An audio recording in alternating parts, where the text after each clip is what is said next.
Hello, everyone, and welcome to another edition of Real, Raw, and Honest. I'm feeling pretty good today. Just got back from the chiropractor. She put me back together. Things are good. Things are looking up. So I just wanted to say before I get started, because I'm really bad at this, I want to say please like, please share, please subscribe. All of those little things you do make a big difference for me. And we want to get this content out. And if you find that this content is valuable, please share it so that other people can take a listen, so that they can learn something, so that they can begin their own healing journey. So thank you so much for that. I appreciate each and every one of you. Today, I considered my topic and I decided to go with to trust or not to trust, kind of the all or nothing mentality. And I was thinking about this, having, seen an encounter between a parent and a child, and it kind of brought some things back to me. The child was probably, 10-ish. And I just saw an interaction and it just kind of didn't sit great with me. And and I remember some things that my parents would often say, or that other people that I would be around would say, adults, they would say, kids are resilient. Kids are so forgiving, right?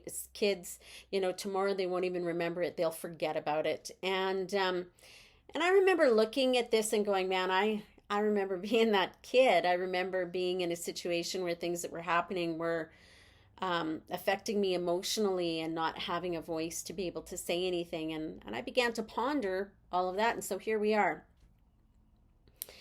I realized when the adults around me would say things like this, that as I got a little bit older, I realized that those comments weren't said when things were great and maybe we were playing a game of aggravation, or maybe we were sitting and having a conversation about whatever, or just outside skidooing or anything like that, when there was fun times being had. But these comments were most often said during times of stress, during times when things weren't going very well, and when maybe the things that they had said had been hurtful, or the things that they had done had some destructive consequences to it, and maybe an angry outburst or something. And so I started to realize that this was their way of justifying behaviors. Maybe they had disciplined inappropriately, too harshly, um, things like that. And I thought, the reality is that as kids, we are very trusting. Little kids especially are extremely trusting. That wanes as you get older, especially if your situation isn't ideal. But little kids are very trusting. And, there's a reason for that, and it's because they have to rely on the adults in their world in order to provide the things that they need. Food, things like food, clothing, shelter, heat, protection, maybe going to the doctor, seeing a doctor. All of those things. There's so many of our needs when we're very young that are dependent on other people to meet. And what happens when a parent is really inconsistent in their parenting, or the home life is very inconsistent in that it's volatile one day and peaceable for a while. It's almost like playing the slot machines. It's like, I've worked at Boston Pizza, managed a Boston Pizza for a while, about 30 years ago. And in that environment, we had VLTs. And, I would watch and I'd see people come in every day. It'd be the same people. They'd come in and they'd sit at the VLTs and they'd throw in $20, or they'd throw in $40. And on payday, they might throw in $100. And they'd sit there and they'd play the slots. And most of the time, they might win $2, or maybe they won $20, or maybe they won, sometimes, every once in a while, they might win $500. And the excitement that they had was that it paid off. Well, if you look at the give and take of it, how much they'd spent versus the 500 that they bought, that they won, it didn't really pay off. But what happened is that there's this thing that happens in our brain, and this is proven scientifically, is what happens in our brain is we kind of there's this endorphins that are released in our body that maybe this will be the time that they're going to win. Maybe this will be the time that it's going to pay out. Maybe this time it's this $20 is going to turn into 200. And so it's kind of the same thing that happens when we're kids and we grow up in an inconsistent home, where abuse is sometimes there and sometimes not, when love is sometimes there and sometimes not, when a conversation is sometimes there and sometimes not, when rejection is sometimes there and sometimes not, that we feel like we're kind of playing the slots, right? So we kind of end up in this environment where we're like, oh yeah, like I really want to make this, maybe today is going to be the day when I get home from school. And sure enough, you walk in the door and mom has made homemade cookies and the air smells great and there's fresh baked bread and supper's on the table, and then you're all excited and happy and hopeful that tomorrow it'll be the same, but you come home the next day and it's not. Or maybe it is, and then the next day it's not, and then the next day it's not, and then it is, and then maybe you come home for a week and nobody's there. Or you do come home and mom or dad is in a difficult situation and they're angry and they're yelling, and you end up in this environment where you're like, oh my goodness, right? Like the inconsistency of not having conversation begins to play a part. So inconsistency in the home lends to being able to trust or to not trust.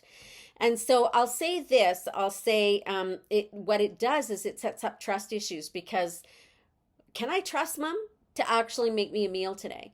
Can I trust mom to actually get me to my baseball game?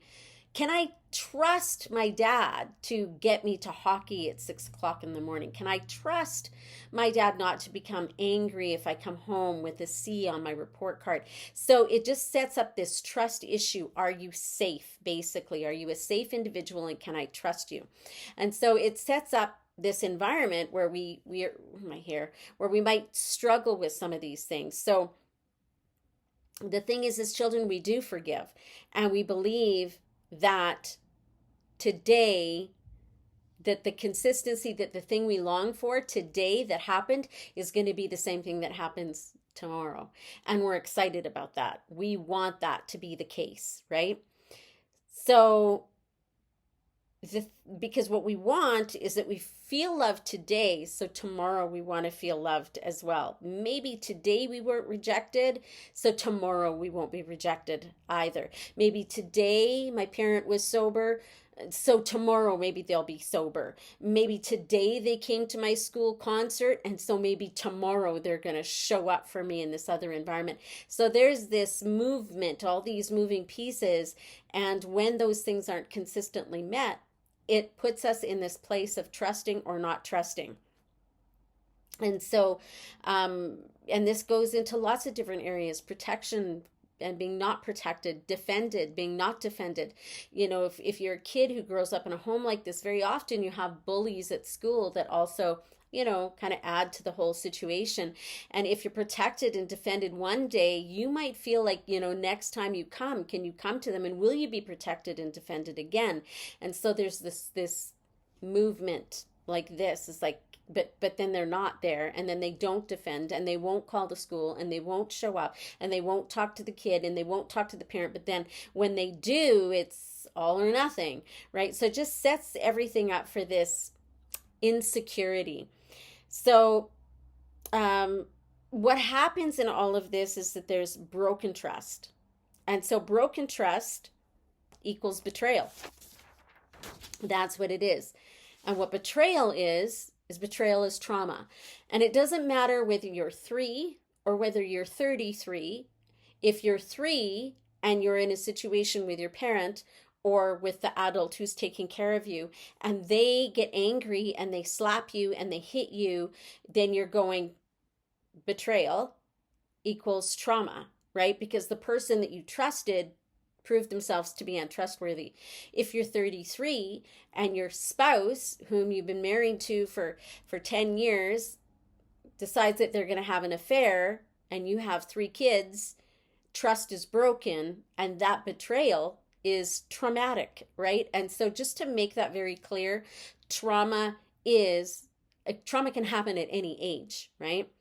So, what happens? What's the result of this kind of growing up in an environment like this? What is it that actually takes place? Well, there is one of the results that can happen, and we just talked about boundaries. So, one of the things that can happen is that a person who grew up in an environment where it's very inconsistent and you never know what you're going to walk into, you never know what's going to be happening, is that that individual won't know how to put up a boundary.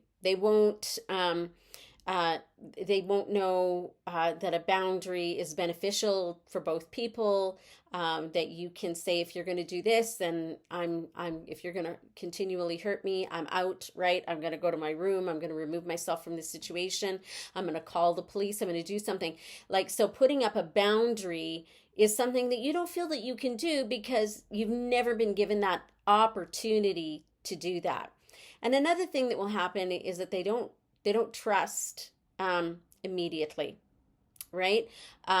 Or they will trust you immediately if they like you. So if they come across somebody and they're really friendly and they're really helpful and they're really encouraging, you're going to go, man, I really like you. I can trust you with anything. And so oftentimes what can happen is there's oversharing that takes place. So it's like, okay, I trust you. I like you.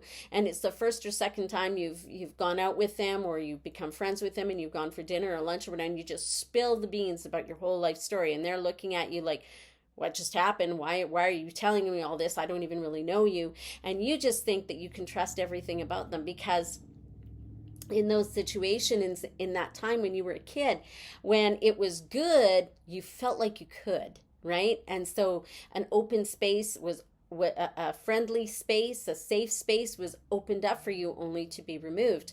So you have no boundaries. You have no consistent boundaries, and you don't know how to properly erect a boundary or when to erect a boundary. And so you also may not understand that trust is earned, it is not automatically given. Just because somebody is an authority over you, is an authority figure, or somebody that you're dating, or somebody that you're becoming friends with, or somebody that you're close to, doesn't necessarily mean they can be trusted. It just means if that authority person is over you, that they are the authority person over you. It doesn't trust is earned, it isn't given. And that means trust is earned by, if you tell me you're going to do this, you're going to do this. If you tell me you're going to be there, you're going to be there. If you tell me you're going to drive me, you're going to drive me. If you tell me, then that means you're going to do it. Trust is earned, it is not automatically given. And so, oftentimes we feel like we can trust people if they remind us of other individuals or because they're a person in authority, and that just is not the case. So another thing that can happen is you won't see the red flags around you. You won't see the red flags in the relationships. You won't see the red flags in the friendships. And so you won't understand that, say, things like love bombing in a relationship. You'll go, oh my gosh, like they're just head over heels in love with me. This is so fabulous. They're sending me flowers all the time, and they're taking me out for dinner, and they took me on a vacation. We went shopping. He bought me $500 worth of clothes, and you don't realize this is actually a red flag of somebody that's unhealthy. So you won't recognize the red flags. You won't recognize that if somebody gets upset with you and they give you the cold shoulder and they don't answer your phone calls, or they don't respond when you text them, or they avoid you or ignore you when you're in the same room and they just walk by you, and then they say, oh, I didn't see you, that you don't realize that those are actually not okay. Those are red flags. And so and the reason is because you don't know what a healthy relationship should look like. Another area is where these red flags come up is that verbal and physical or any kind of abuse is not okay. And so in those environments, when a verbal outburst happens and you're attacked verbally, you'll go, wow, well, that happened when I was a kid, so I know that they don't mean it. And so you make excuses for the individual and go, well, they didn't mean it. And if I wouldn't have done this, they wouldn't have done that.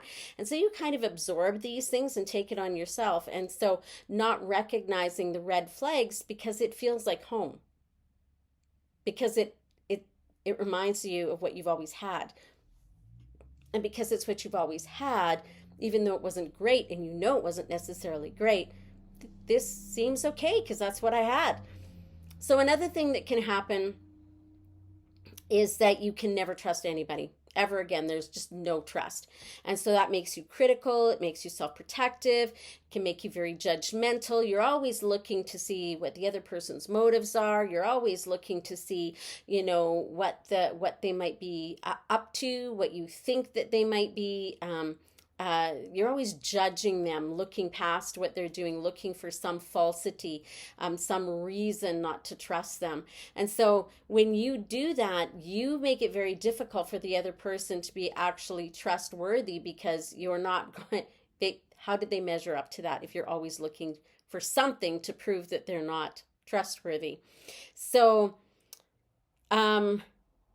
being self-protective then, because this is the way that it has always been, when you are self-protective, it means that you just kind of isolate yourself. You just kind of very selective with a few people that you might be really close to. You don't ever really maybe open up to other people. You don't allow other people to see into your heart. You don't share personal information. You're very guarded around other people. And so that's another thing that can happen from that inconsistency. So either inconsistency is like a VLT, sometimes you win, sometimes you don't, or it's just never there, right? So that trust, or to trust or not to trust. And as kids, we trust because we have to, but as adults, we often decide that, no, I'm out. I'm not going to do this. So trusting, what we have learned in the course of life, if you've been in this environment, is you've learned that trusting somebody equals heartbreak. If I trust somebody, they're going to break my heart. If I trust somebody, I'm going to feel pain. Emotional pain is going to be my thing. Maybe physical pain will be the thing that I'm feeling. But if I trust somebody, if I really, truly trust somebody else, including God, they're going to let me down. And that was my response when I first got saved. When the Lord spoke to me audibly and he said, give your life to me, my response to him was from this place of lack of trust. And I said to him, okay, I'll give you a shot, but you better not let me down. And so I can look at that now and I can realize, yeah, that came from this place of distrust. That came from that place of never having that. My home was inconsistent. Sometimes it was great. We could sit around, we could play a game, we could go out, we could go skating, we could go out, we could go, sledding or tobogganing as a family and have a good time. My mom would stay in the house very often. She'd make fresh cookies and hot chocolate and we would come home and it'd be great. But then there was the other times. And so you'd be in this environment where you just never knew what you were going to get. And so trusting then to me became, if I trust you in these good times, all it means is that the time is going to come when you're going to break my heart. The time is going to come when you're going to let me down. And then I'm going to feel that pain all over again. And I don't want to feel that pain. So self-protection, right? So this can result in sabotaging relationships. And that can be, you know what? I'm going to hurt you before you hurt me. I'm going to break up with you before you break up with me. I'm going to, start to sabotage the relationship in whatever way before you do. Because I just know at the end of the day, I can't trust you. I just know at the end of the day, it's never going to work. I just know at the end of the day, you're going to hurt me. You're going to break my heart. I can't. So that self-protection leads to sabotaging of relationships. And the other thing that you often believe is that trusting will eventually lead to betrayal. You believe that, yeah, if I trust you, eventually it's going to end up in betrayal. Because it's the way it has been my whole growing up years. If I trust you, you will betray me. If I tell you a secret and you tell me that you can trust me, that you're going to hold my confidence in this situation, and then I go to school or we go to the neighbors and the neighbors know about it. Like, that's painful when your parents don't hold what you've told them in confidence. Like, that is painful. And so that happens, and it happens in the church, and it happens in leaders in the church, that you can say something confidential in confidence, and they will go out and they will talk to other people. That's damaging. That is very painful. And so when we've had relationships like that, we just assume, just believe it's just going to happen again one more time. So these are the things that can happen when you grow up in that environment where it's inconsistent or just consistently not great. So, what are some tools to get healing for this? First of all, when we're done here, I'm going to pray for you. But the first thing is again, begin to pray and forgive the people who wounded you. But this is also going to include forgiving yourself, right? Like, you have to forgive yourself, because we are wired to trust people who can provide our needs for us. And so as a child, you trusted people that maybe continually, repeatedly, I should say, who repeatedly injured you in one way or another, harmed you in some way, emotionally, physically, whatever. And so forgive the people who've harmed you, and be specific. I might actually, in time, I might put that whole video up about forgiveness and how to forgive in a rounded way that releases you fully. So forgive the people who've harmed you. Forgive yourself for falling into the trap of forgiving people who didn't deserve your trust, right? For trusting people, rather, who didn't deserve your trust. So forgive yourself for that. So work on the forgiveness aspect. And then, because you don't feel like you can trust yourself, because you repeatedly or often find yourself in a situation where you're giving your trust too quickly, or you find yourself again in a situation you go, how did I not see this, right? How do I always end up in friendships and relationships like this? And I'll say, narcissists thrive on this kind of thing. So being able to forgive yourself and to work through some of this is extremely beneficial. So to look at it and go, I'm going to forgive myself, but then I'm going to work on being able to trust myself. Well, how do I do that? Well, you begin to set yourself some goals that are going to be reachable, some goals that are attainable. This might mean I'm going to get up in the morning and I'm going to pray for 5 minutes or 10 minutes before I walk out the door. Or maybe I'm going to get up in the morning and I'm going to open my Bible and I'm going to do a devotion.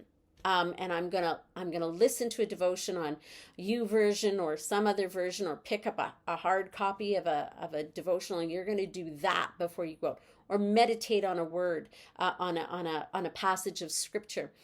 You're going to maybe set a walking goal where you're going to say, from here until the end of the month, I'm going to get up every day and I'm going to walk for half an hour, or walk for an hour before I do anything else. These are reachable, attainable goals. Don't make it too big, but little bite-sized increments, right?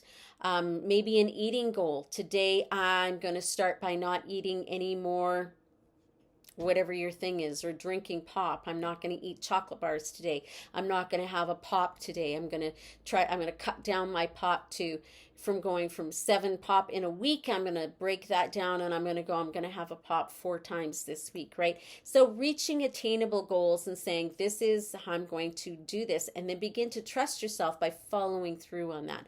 This is huge. It's really important to be able to trust yourself. And so once you've got that, then, looking in the scripture and going, how can I trust God? He says he's trustworthy.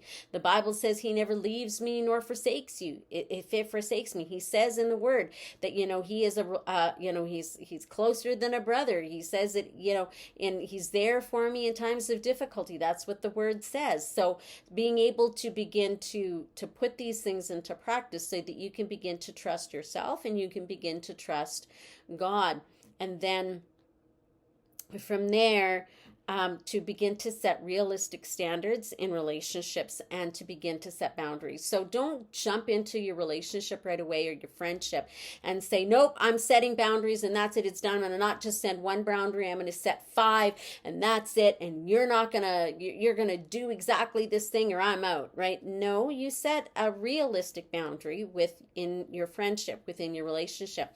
And that can look like, we are going to 50% of the time do what you want to do, and 50% of the time we're going to do what I want to do. So 50% of the time we're going to eat at your favorite restaurant, and 50% of the time we're going to eat at my favorite restaurant. And so it's looking at it and going, you're both important to the relationship. And so setting boundaries around those relationships, you both count in it. And so that's where I'm going to end off today. So be encouraged. You can do this. There's healing for absolutely everything that you've ever been through in your life, because Jesus Christ can rewire your mind. He can refresh and renew your thoughts. He can heal your broken heart. He can mend your broken spirit. These are things that are in his capacity and in his capability of doing. He died on the cross for you. And when he died for your healing, not just your physical healing, but your emotional and spiritual healing as well. And so be encouraged, because God is good, and the healing does belong to you. The healing is the children's bread. That's us. His healing is our bread. And so I just want to thank you. And again, please subscribe, please share, please like, please leave a comment. And let's just build community. And, for anybody else, you don't know when you share this video, you don't know who's going to see this that is on your friend list, who's going to see it, and who's going to go, oh, I needed that today. You don't know who's going to start to get their healing. So don't be embarrassed that you've watched this and go, I don't want anybody to know that I'm watching this kind of content, because the reality is it just might make the world a difference for somebody else who needs it. So be encouraged today. Thank you for your support. Thank you for, I value you. I appreciate you. And I thank you for this day.